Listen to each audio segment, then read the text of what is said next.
Friends, ఇప్పుడు అందిన వార్త, కొత్త గవర్నర్ మోదీ సన్నిహితుడికే అవకాశం అంటూ వార్తలు అయితే వస్తున్నాయి. మరి ఎవరు ఆ సన్నిహితుడు అనేది చూసేద్దాం ఫ్రెండ్స్. వివరాల్లోకి వెళ్ళే ముందు దయచేసి లైక్ చేసి, షేర్ చేసి, సబ్స్క్రైబ్ అయితే చేసి మరిన్ని లేటెస్ట్ అప్డేట్స్ కోసం బెల్ ఐకాన్ అయితే క్లిక్ చేయండి ఫ్రెండ్స్.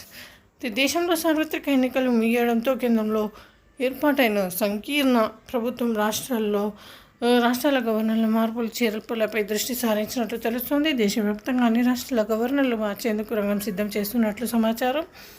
ఇందులో భాగంగానే తెలంగాణ పూర్తిస్థాయి గవర్నర్ను నియమించాలని కేంద్రం భావిస్తోంది. ఈ మేరకు కేంద్ర మాజీ civil supply, environment, food corporation శాఖ సహాయ మంత్రి అశ్విన్ కుమార్ చౌబే పేరును తెలంగాణ గవర్నర్గా పరిశీలనలోకి తీసుకున్నట్లు సమాచారం.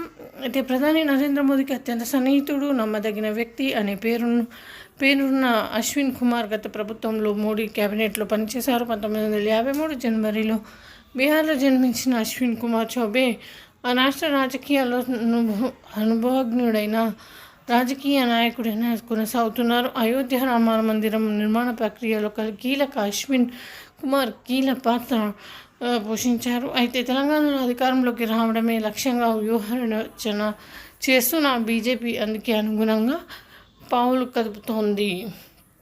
ఈ మేరకు ఇప్పటికీ నుంచి క్షేత్రస్థాయిలో పార్టీని బలోపేతంగా పై దృష్టి సారించి కాషాయ పార్టీ ప్రభుత్వం రాజ్యాంగబద్ధమైన పదవుల విషయంలోనూ జోరు పెంచినట్లు కనిపిస్తుంది. ఈ మేరకు ప్రస్తుతం ఇన్ఛార్జ్ గవర్నర్ స్థానంలో మోడీకి అత్యంత నమ్మకస్తుడైన అశ్విన్ కుమార్ చౌబే పేరును గవర్నర్గా పంపించాలని భావిస్తున్నట్లు సన్నిహిత వర్గాల్లో చర్చ నడుస్తున్నట్లు తెలుస్తోంది. ఉమ్మడి ఏపీకి చివరి ముఖ్యమంత్రి పని చేసిన బీజేపీ నేషనల్ ఎగ్జిక్యూటివ్ కమిటీ సభ్యుడు కిరణ్ కుమార్ రెడ్డికి సైతం గవర్నర్ పోస్టు వరించబోతున్నది. అయితే అతని కర్ణాటక నియమించే అవకాశాలు ఉన్నట్లు సమాచారం. ఫ్రెండ్స్, ఈ విధంగా వార్తలు అయితే వస్తున్నాయి.